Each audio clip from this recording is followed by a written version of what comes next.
Okay, I think we have a good group here. Welcome, everyone. I'd like to introduce you to Jordan Wolfson. We're hosting this Zoom lecture as part of the Armory Art Center. Jordan will be teaching a painting workshop with us, Abstraction Landscape as Source, starting on February 1st at the Armory Art Center in West Palm Beach. So Jordan's here tonight to talk a bit about his work and give a bit of a demo. And hopefully, if you haven't already signed up, you might check it out. His class is going to be great.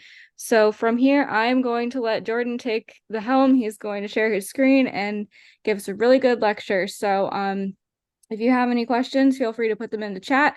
Or if you'd like to email us at the Armory, we're happy to help. But take it away, Jordan. Okay, thank you very much, Naomi. Thank you all for joining me for this talk. Thank you to the Armory Art Center for hosting this talk and for bringing me in for the workshop. I'm going to do a talk now about my understanding of the painting journey, what that entails for someone who wants to explore painting in their life.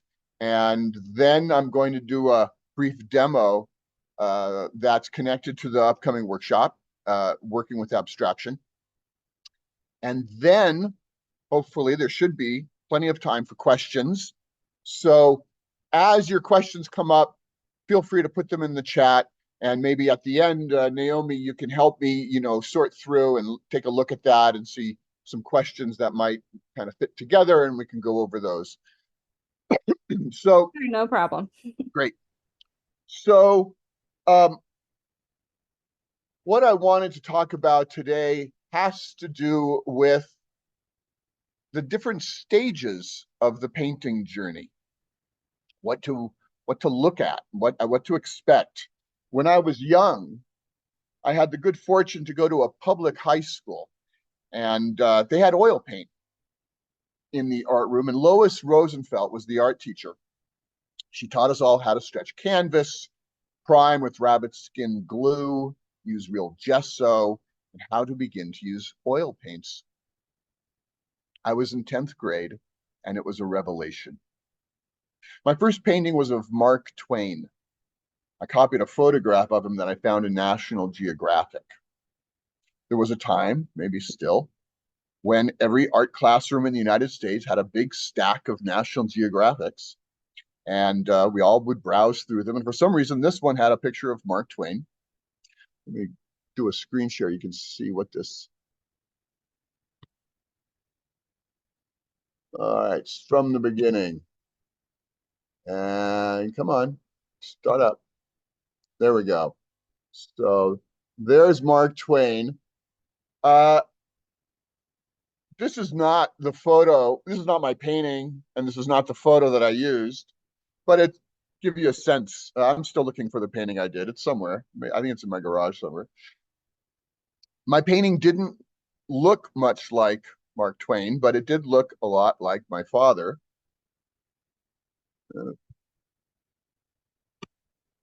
And wherever you are, Lois, I hope you're happy. What a gift. There was something truly magical about working with the paint. Powerful and magical, like encountering an enchanted substance. It was also Lois's last year there. After that, she got in her sleek, dark purple sport car and drove away. Katie came.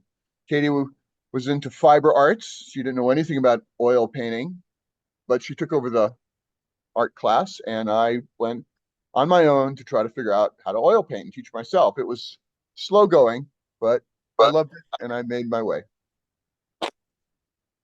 In college, I was a bio major and pre-med, but I took studio art classes every quarter to feed my soul. And eventually my soul said pretty clearly that I should follow my heart. And my heart was in love with painting. I didn't think about being an artist. Please check your screen. Your sound. It sounds like someone may need to mute themselves. Thank you for the recording.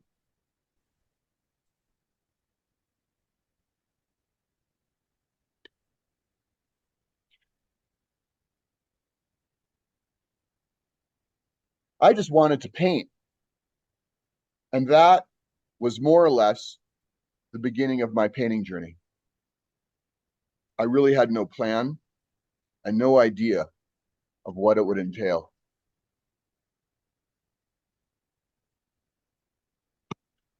Looking back, I think it would have been really helpful if someone had been able to explain a bit more about what to expect. I don't mean about making it as an artist commercially. Yes, that would have been helpful. Although I really believe we've put too much emphasis on that commercial success as a sign of a successful, meaningful life with paint. But more about that later. What I what I mean is what to expect from the painting journey itself. So I'd like to talk about that here. I'm going to start with the broad main stages of the painting journey as I understand them. The gathering stage, the integration stage, and the stage of pursuit. I'll describe each one in a general way. We'll then focus on the transition from the stage of integration to the stage of pursuit. What happens? What does that call for? Then we'll take a bit of time with some important aspects of that last stage, pursuit. Lastly, with respect to the upcoming workshop, I'll do a brief demo.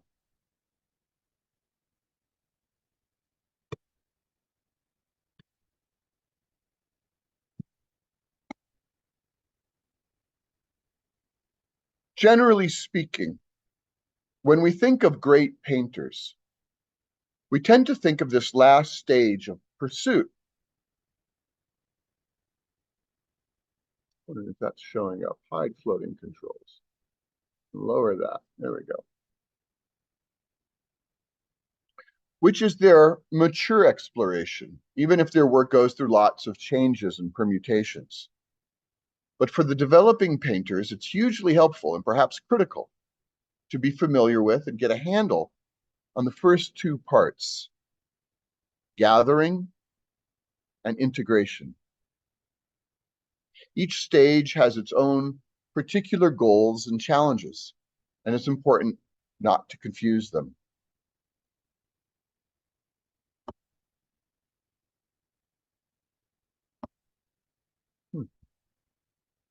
There we go. The gathering stage consists of skill development, learning how to draw, how to paint, how to look at stuff and create a convincing rendition on a flat surface, proportions, geometry, learning how to mix color and find tonal relationships, how to handle paint, how composition works, a basic familiarity of the materials and how to use them.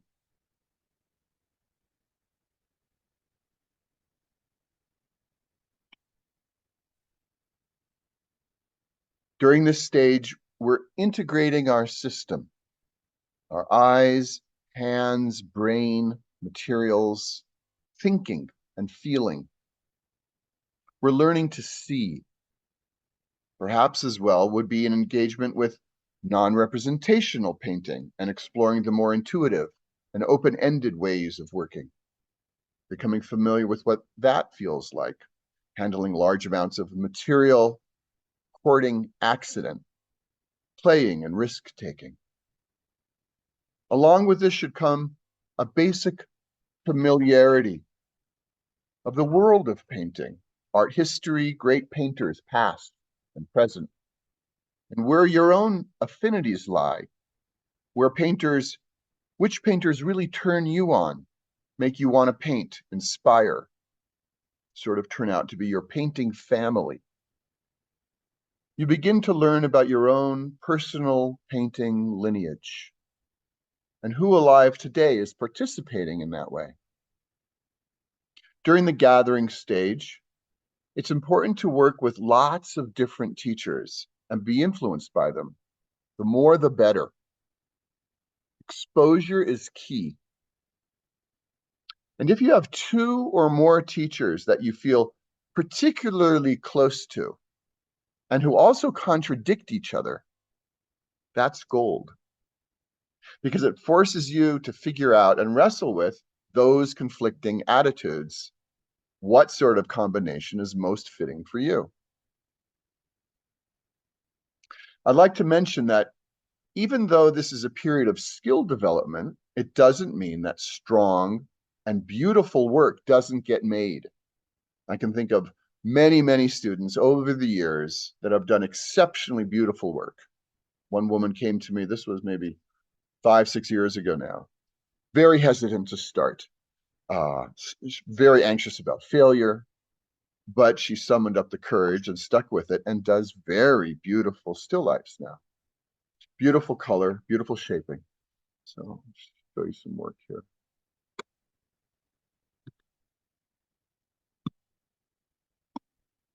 So these are some uh, paintings from my foundations class.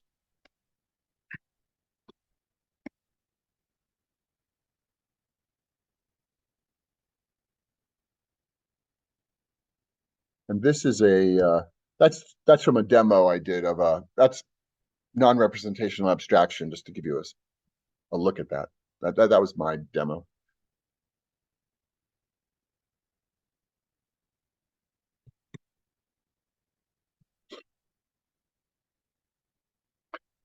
One of the dangers in this time of gathering is mistaking the goal of one stage for the goal of another. Since we're involved in this stage with skill development, we may take the mastery of realistic depiction as the ultimate goal of painting, as opposed to an extremely helpful set of skills to help us move further on our path. And this may inhibit the kinds of deep exploration and experimentation that may be necessary for us in order to find our most satisfying way of working. Which is not to say that realism for some may be their actual path in making powerful work, but for others it may be only a very helpful skill set. Which brings us to the next stage, integration.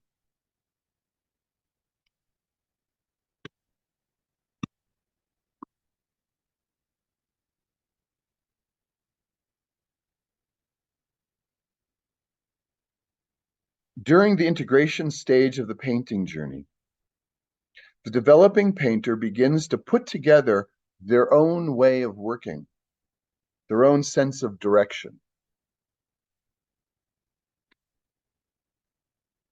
Abstract or representational, observation or memory, thick or thin, spontaneous discovery or planned compositions, or some combination, our own ways of marking.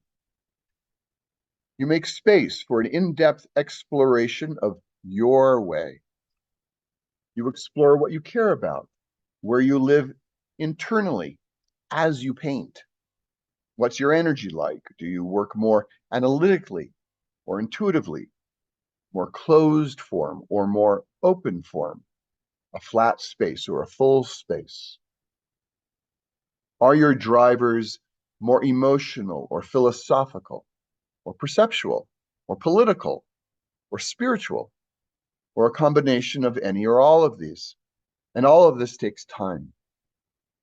So drawing, lots and lots of drawing, is a great way to explore this territory. It's fast, it's not precious, it's cheap, and you can cover a lot of ground fairly quickly.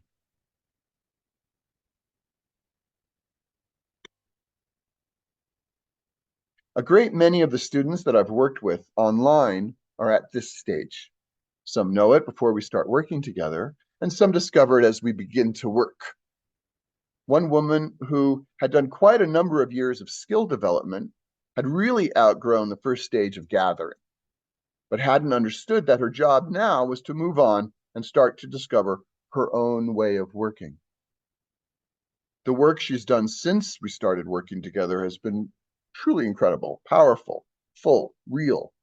She's put together exhibitions of her work, a whole range of engagement. Again, you're experimenting and exploring.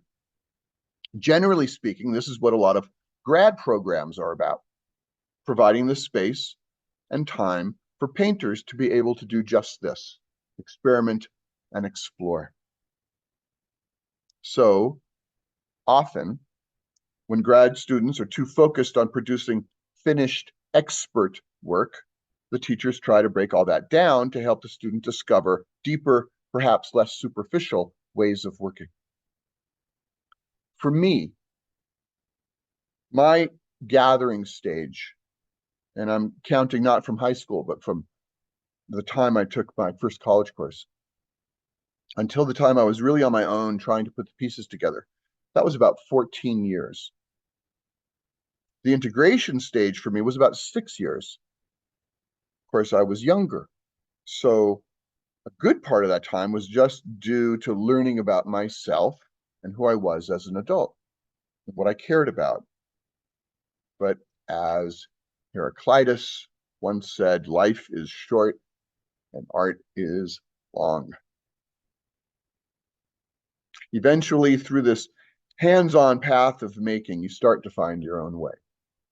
And it takes courage, because your way is really just yours. You truly are the only authority. In the end, that matters. And you begin to become familiar with your own personal set of questions as a painter. What am I trying to achieve when I paint? What am I looking for? What do I actually care about? These questions become the drivers of our work, which leads us to our pursuit. There's another way of naming our mature exploration.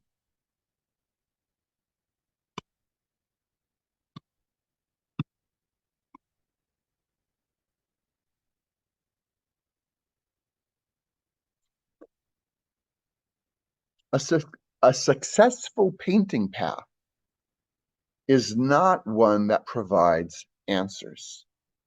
It's one that endlessly pursues meaningful questions your whole life long. This framing of questions is a good way to describe the transition from the stage of integration to the stage of pursuit. In a sense, the clarification of our own essential questions is a way of describing the experience of, oh, this is what I care about. It's where our life force dwells naturally, unbidden and unforced. It's what moves us, drives us, compels us. Lucian Freud, as a young man in his 30s, wrote about the need to cultivate one's obsession. And as that continues, your obsession becomes your discipline.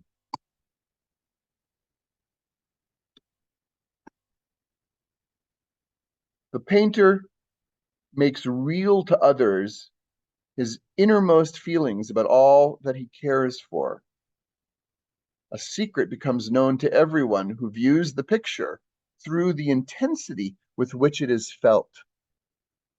The painter must give a completely free rein to any feelings or sensations he may have and reject nothing to which he is naturally drawn.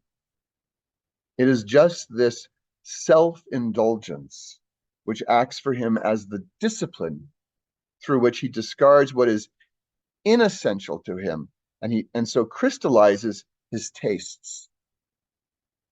A painter's tastes must grow out of what so obsesses him in life that he never has to ask himself what it is suitable for him to do in art. I often think the great painters throughout time are the ones who ask questions that have no final answer, that simply drive us forward. Cézanne, striving to create an image that would integrate the relentless flux of experience together with the unchanging and eternal present moment. Giacometti, ceaselessly trying to put into paint the invisible quality of a person's presence.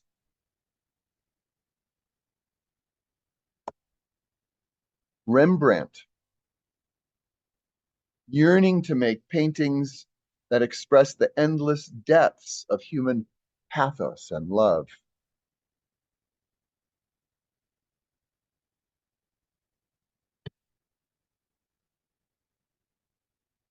The answers, the forms, the paintings that come from these endeavors for these painters are tentative solutions that give way to another round of questions.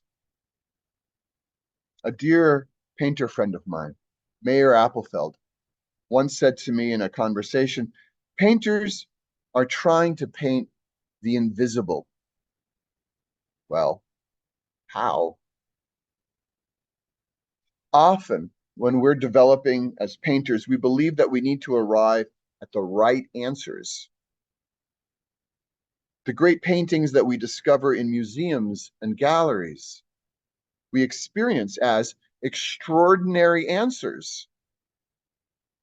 But for the painter who made them, they were open questions. And for developing painters in the stage of gathering, we do want to arrive at clear answers. It is this tonal relationship, this shape, very specifically. But as we continue on our way, the cultivation of uncertainty, a kind of openness that the position of a question calls for, this becomes an important key to our making. I don't mean equivocation. I mean an openness to not know and to be open and receive. I also want to be clear that the terms I'm using of questions and answers are conceptual terms of the mind and are useful for the mind, for the way the mind can participate and help further our work. But in truth, when we work, when we're in a deep engagement in painting, we may not be thinking at all, and we may not be needing to use those terms. But to not be thinking does not mean to not be aware. One thing that occurs when we pursue these core questions that propel and compel us is that we find ourselves in deep engagement. We may find ourselves gripped, in a sense. And this deep engagement draws our life force into the activity, the marking and making and wielding of paint.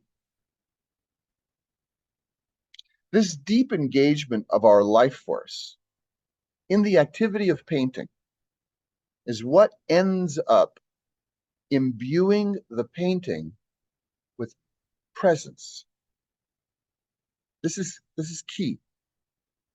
Presence is key. It's what, in the end, makes a painting powerful and alive. Presence imbues painting with power.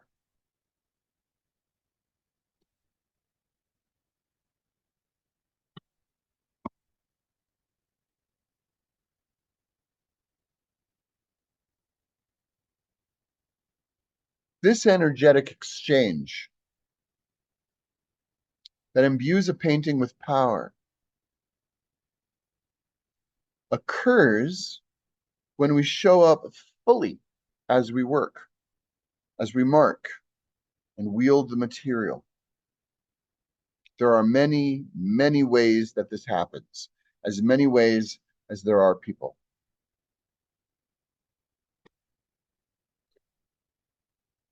Presence is key. It's the real power of an image. an aesthetic object. And curiously, presence is invisible. It's a felt energy, a something that we sense, but can't exactly name. When I first began teaching full time, I was living in Israel. One of the places I taught was an art school in Tel Aviv called Kalisher. And most of my students were in their early 20s or so. I kept telling them that to understand painting, you need to see paintings live. Reproductions won't do it. Go to Europe, I said. And they looked at me like I was crazy. No one had any money. Then one day, a special exhibition came to Jerusalem from Vienna in honor of the ex-mayor's 80th birthday. He was originally from Vienna. So I took a group of students on a field trip to look at the old master paintings on display. There were some beautiful works there. There was Titian, El Greco, Van Dyck. At the end was this Velázquez masterpiece that knocked everyone out. And we all grew quiet standing in front of it.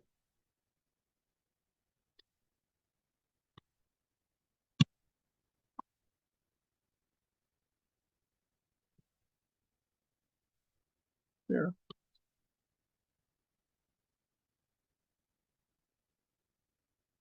That painting had power. And I spoke to them there about presence. That painting had tremendous presence.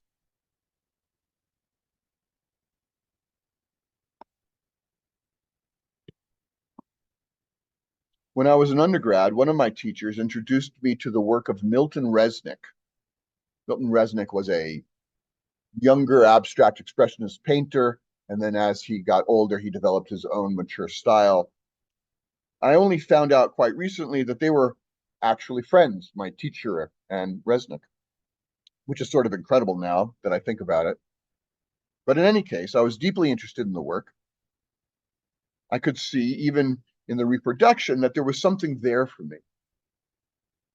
But it wasn't until many years later that I was able to experience the work live.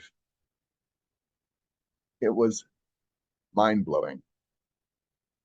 There was nothing there, but there was everything there. No subject matter, no narrative, no drama really, just paint. But the paint carries extraordinary, profound, energetic resonance. Going to see this work, it was like going to a pilgrimage site. That's what it felt like. Here's a detail.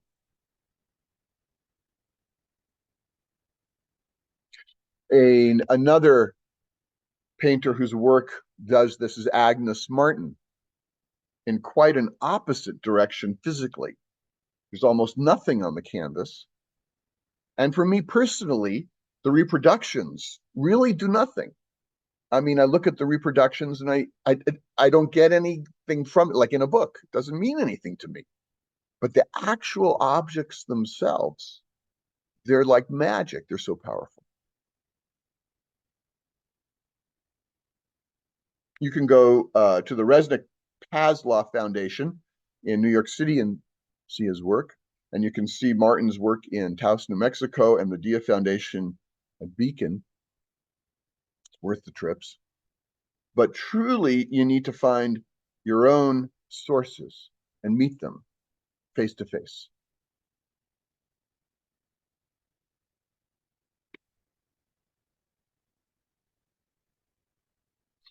This brings us to the deeper nature of the last stage of the painting journey, pursuit.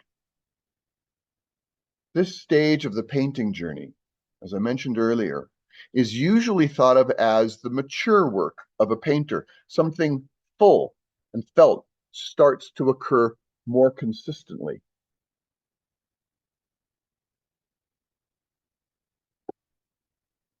When we honor our actual questions and not find ourselves making the paintings that we think we're supposed to make, but follow our actual desires and where we truly live when we paint. When we honor and accept them, our subject matter, our way of working the material, our imagery, we end up discovering freedom. We end up experiencing, well, this is how it is. For better or worse, this is how I work. This is what I make. These are my limitations, come what may. And these limitations become my strengths. Because once I accept that this is how it is, I have the freedom to really bring myself fully into my work as I am. And that freedom is full of life force, is life force. So that's the first thing. In this more mature stage that I'm calling pursuit, I have the freedom to bring myself fully into my work as I am. There's an expansive engagement. Life gets bigger. After the painting session, I may have lingering misgivings, doubts. Matisse was famously anxious and an insomniac. But something else, something very real and valuable occurred while he was painting.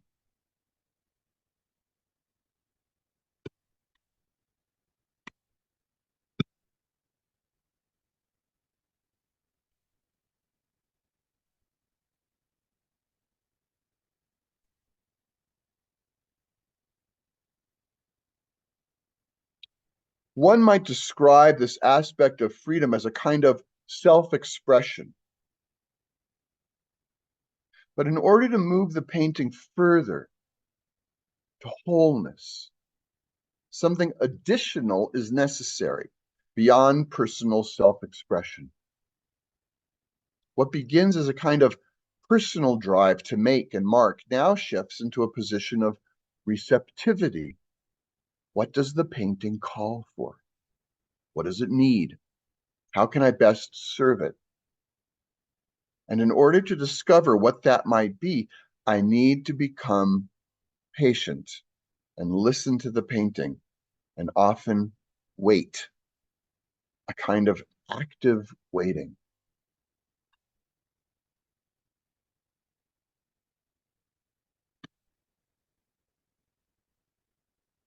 I cannot get ahead of myself or the painting.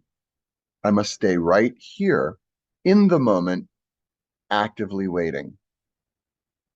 This is present moment awareness.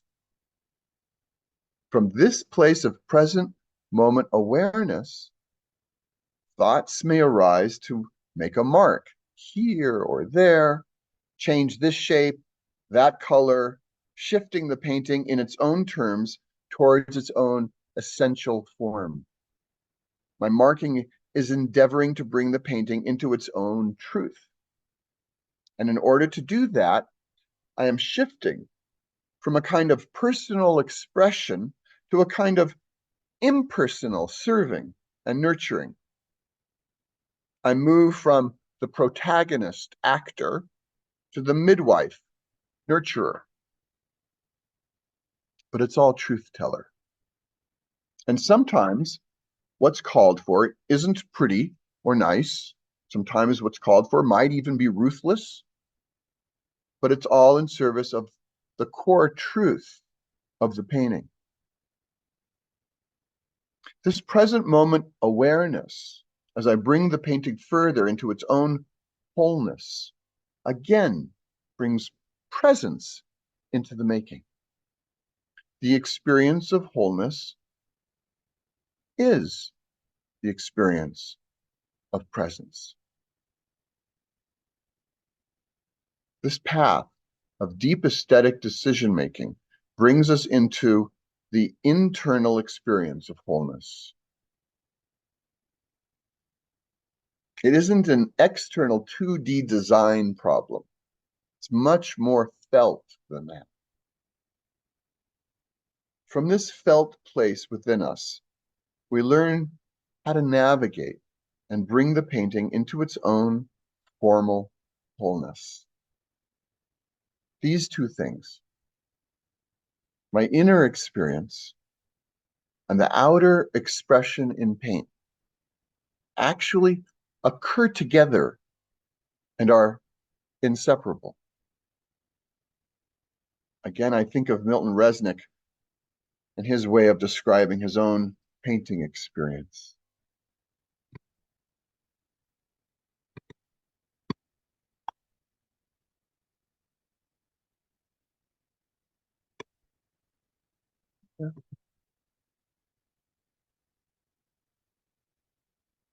Painting has to become what you really are doing and not what you are reacting to outside of it. And to do that, a great deal of changes have to happen to you. The only way I can tell you what the most important change is that the unity, the thing that you say makes the painting work, if you still say things like that, I don't know. But it has to happen to you.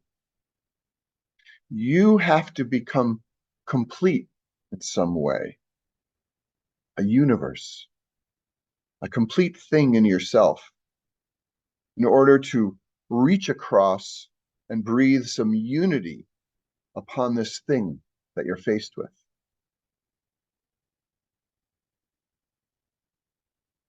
Let's take a few moments now and look at some examples of mature painters pursuing their questions, getting a glimpse of what that might look like.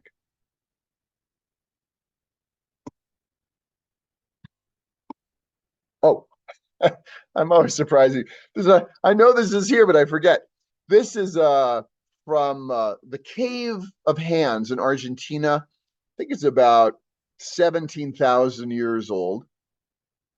This is another image. And this is layering of something like a couple of thousand years. Over and over, generations would come in and lay these images of the hands, which is sort of incredible. I mean, we've been making images for a really long time. It's like what we do.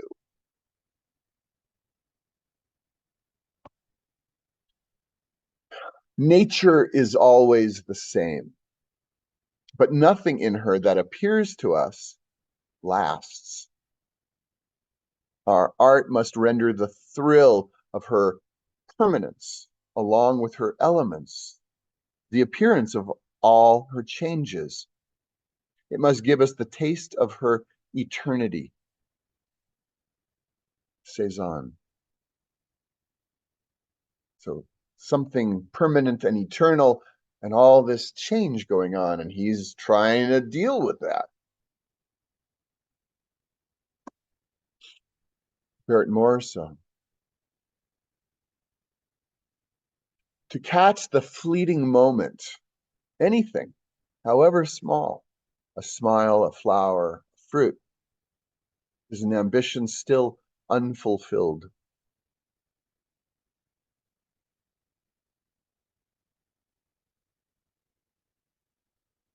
Pruning? I'm not interested in abstracting or taking things out or reducing painting to design, form, line, and color. I paint this way because I keep putting more things in it. Drama, anger, pain, love, a figure, a horse. My ideas about space. Through your eyes, it again becomes an emotion or idea.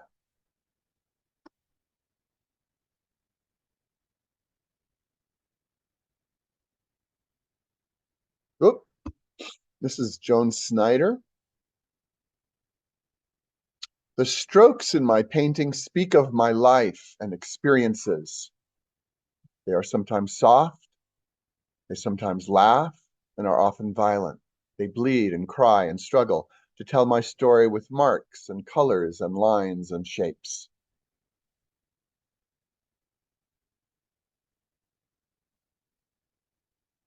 Frank Auerbach.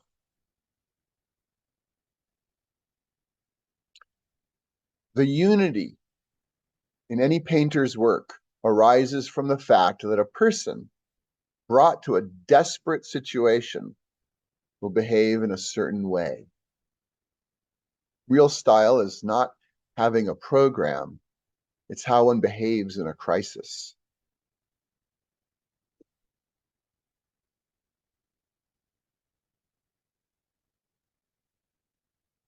Gillian Pedersen Cragg. It's strange, but as I look back on my life, if I can move this, the project of fulfilling myself, becoming someone, appeared to be a process of collecting, adding friends, possessions, information, academic degrees, skills, identities. And this attitude has some validity in the practical world.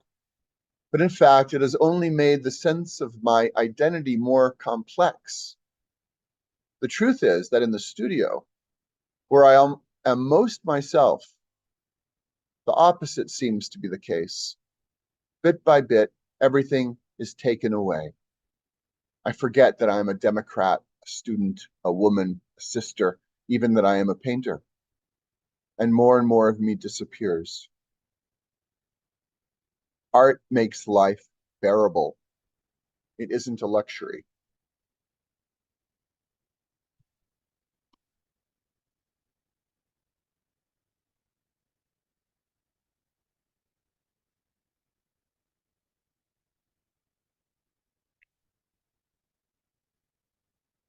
We live in difficult times. What is the meaning and importance of this thing that we do? What does painting really matter? When we come upon a great painting in a museum or gallery, there is a sense of wonder and beauty and peace.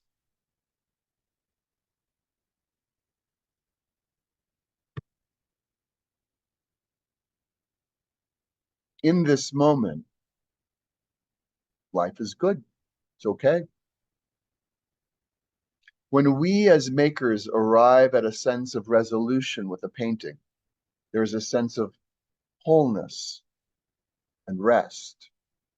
In this place, there is no fragmentation, just the wholeness of being. Thank you. Thank you for listening. Um, Again, if you have any questions about any of those things that I just talked about, please put them in the chat. I'd love to hear from you as well. If you would like a copy of the talk, a PDF, email me and I'd be happy to send you a copy. So now I'm going to shift and let's see how to do this. I've got two images, two cameras that are up that are facing my canvas, and I'm going to go over there now and do a little demo for um, uh, for the upcoming workshop. Cool. So let's see how this works. I don't know. Let's find out. View. Can I do this? I don't know. Oh, maybe I can. I'm gonna pin them. Yeah, that's how this works. I'm gonna pin, no, replace pin. I get one pin on this. Huh. Okay. But you guys, replace pin. I'm gonna do that one for the recording.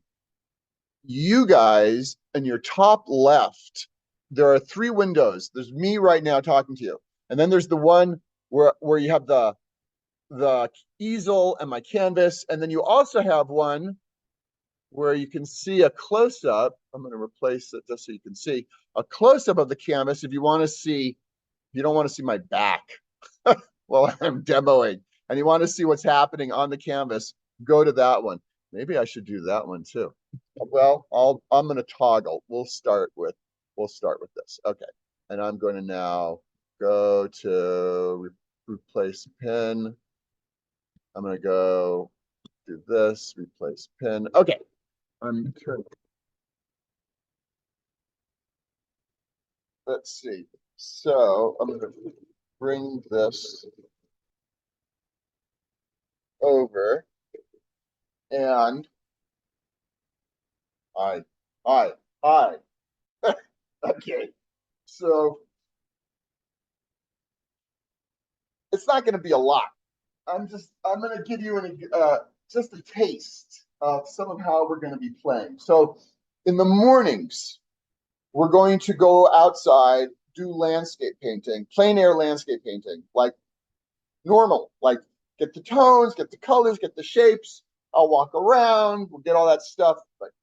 And then we're going to use our morning sessions in a canvas for the duration in the afternoons. We'll use the morning sessions as source material for an ongoing abstraction, taking from the things, the colors and shapes that we see and using them and adding each day from that morning session. So it'll be an exploration, an experimentation. All right. Cool.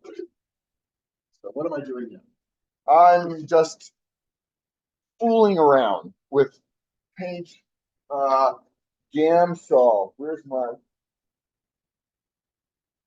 Gamsol? Little Gamsol. I've got some linseed oil. I've got some brushes, and I'm just gonna fool around and uh, lay some paint on. Palette knife. The different ways we'll play with different ways of getting paint on the canvas, different tools, different ways of touching, different materials. Um, Very primary what I'm putting down. I mean, primary colors. Um, Rags.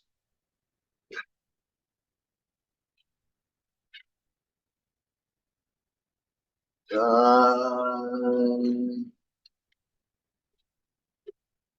see. So, cad red lights, Indian yellow, a little Prussian. Maybe an earth color. What the heck, right? Why not? So I'm part of what we're going to be doing is experimenting with marking in relation to our morning session on the canvas. We're going to mix all this stuff up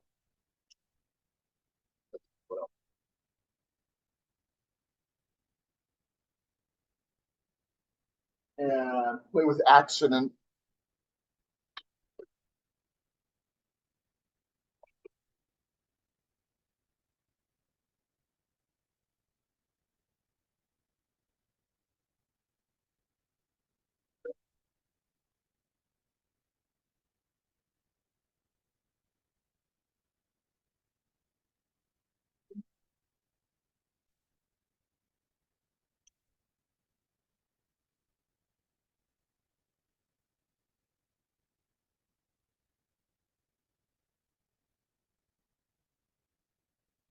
You know, just playing.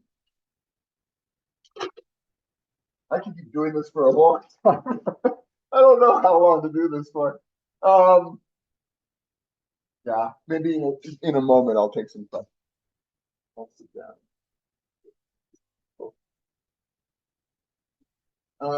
Right. Doesn't really stop. Just keeps on going.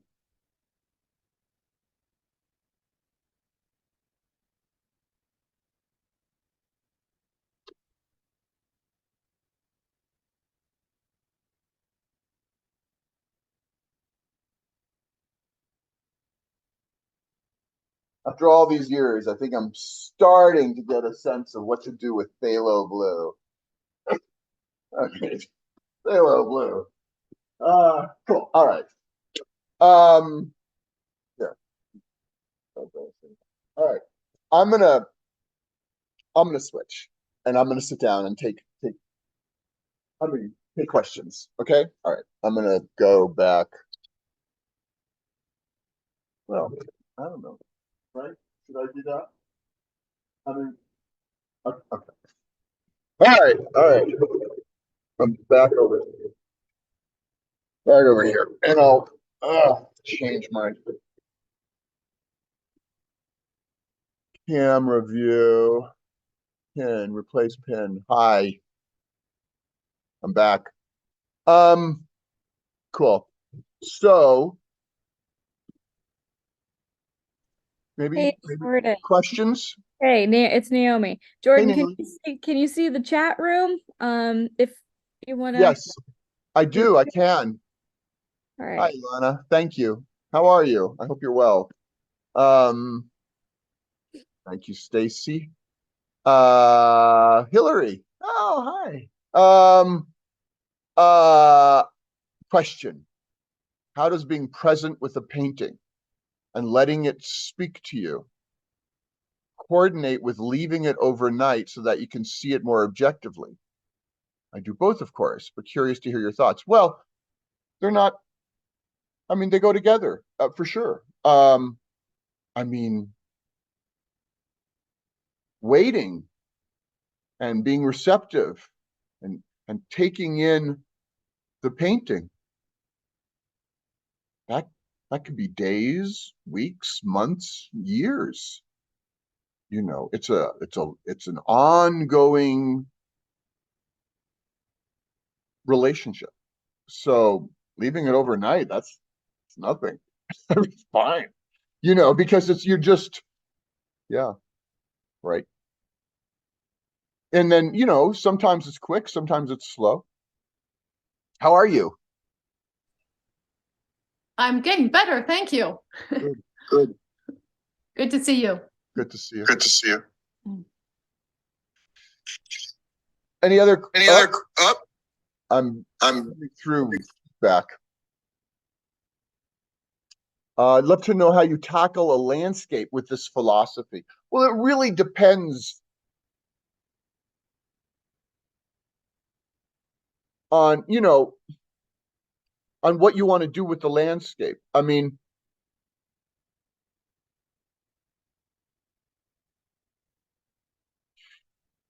I'm thinking of there is a, you know, painting's about relationship. And when we paint a landscape, we want to have it. I mean, you know, what we're doing in the workshop is gathering material for to play with our abstract painting. But ideally, if you're a landscape painter, you want to be painting landscape that you have some relationship to, that's meaningful to you in some way, that you care about in some way, or that impacts you in some way, right? So there's a story of Giorgio Morandi, the Italian painter. He was going for a walk with a friend around a lake. It's very beautiful. And the friend asked him if he would ever think of painting a landscape of that lake. And Morandi said, you see on the other side of the lake, there's that house. He said, if I lived in that house for a couple of years, maybe after that I might think about painting this landscape, right? It's like developing a relationship, having some real engagement in the painting, right? Yeah. But it could also be, it could be, oh my God, what a beautiful day, what beautiful light. I want to just paint this, right? So for everyone, you know, it's going to be a different deal, but it needs to somehow be real for you. Yeah.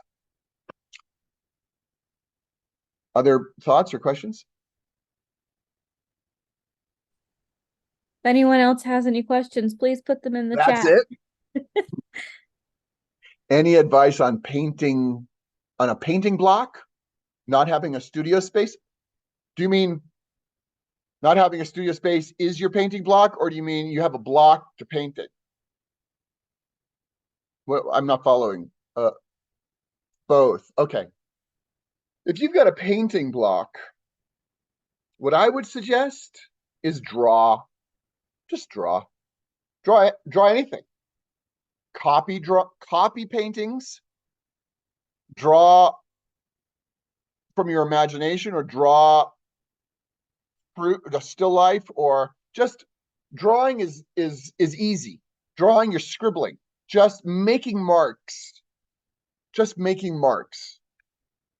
ends up shifting our energy.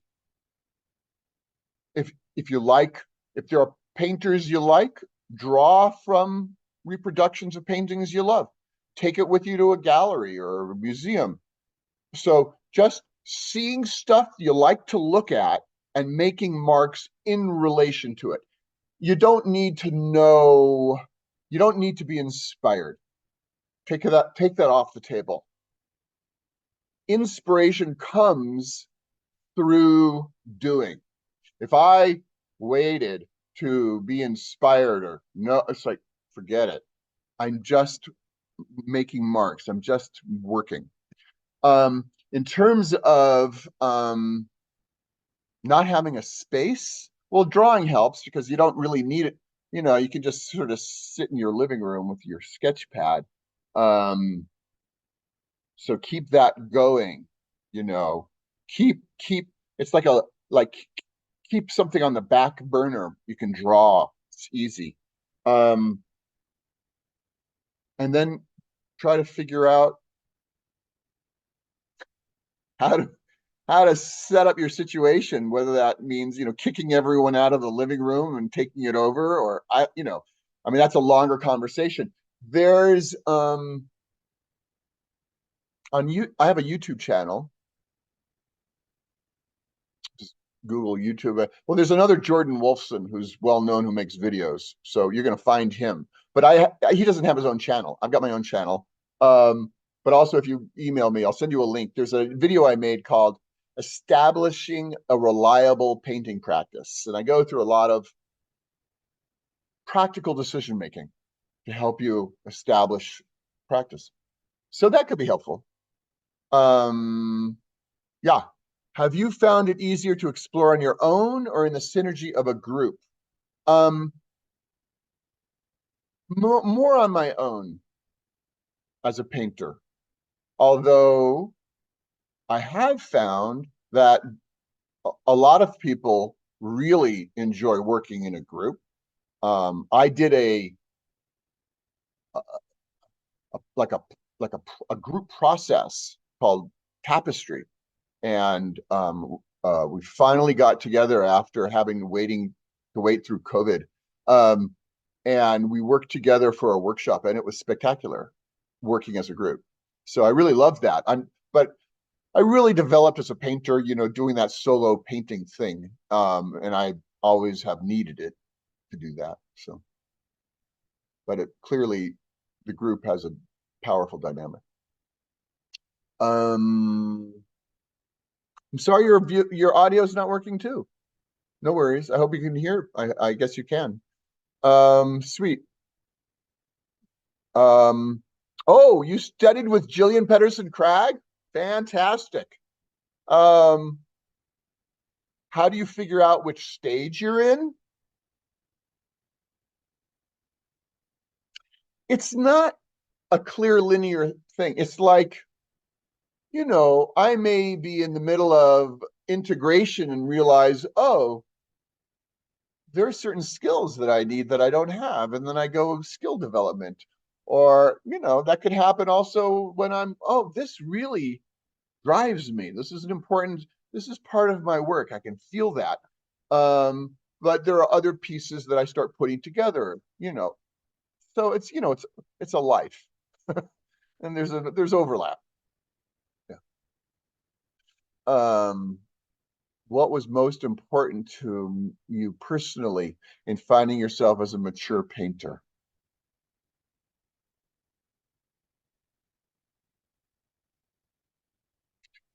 Well,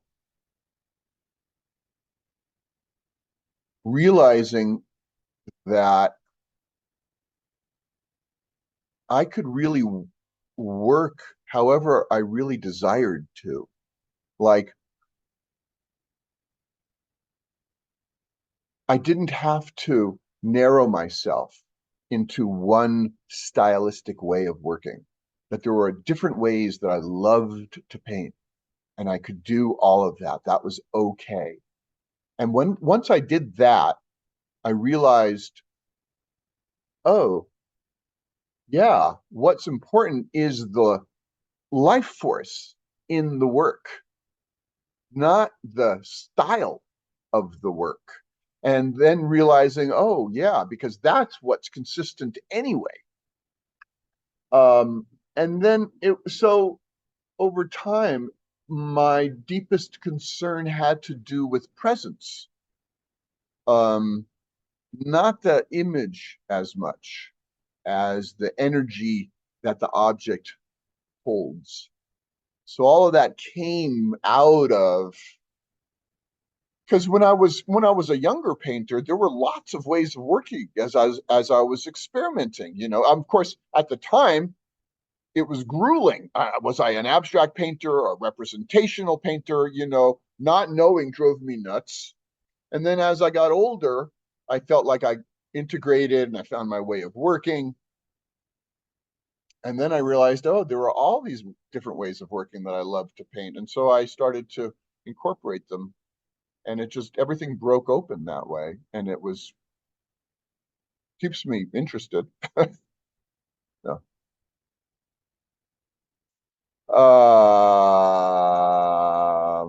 You're moving back to Boulder. Nice.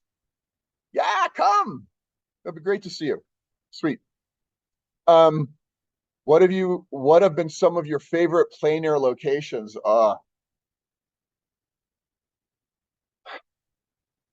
Two different places come to mind. One is in the Northwest, the Pacific Northwest, the lush foliage, the greenery up in the Santa Cruz Mountains, or up in Washington State.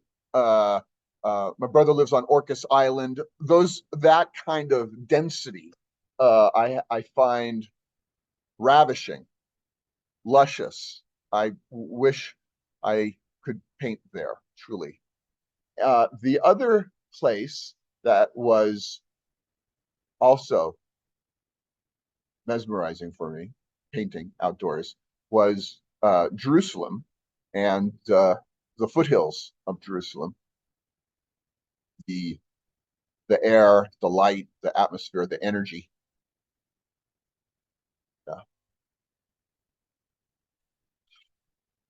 Yeah. Okay. Other thoughts or questions?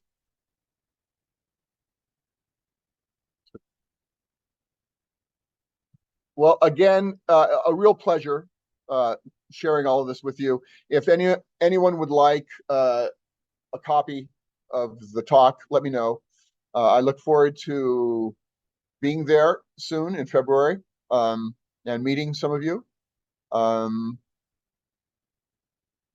Anything else? I'd just like to step in here again from the Armory and say thank you so much, Jordan, for Yeah. your wonderful lecture. And we look forward to having you. Like Jordan said, if you guys have any questions about the class, you can feel free to reach out to the Armory Art Center. You can visit armoryart.org if you have any questions for the artist himself. He's got a great website, and I think you're on social media too, right, Jordan? Instagram, Facebook, Yeah. So, YouTube. yeah. And we did record this, so hopefully we'll be able to share that with you as well. So keep an eye out, and we look forward to maybe hearing some more from all of you. So thanks again, Jordan. Thank you. Take care. Be Bye, well. everyone. Good night, everyone. Bye bye. Night.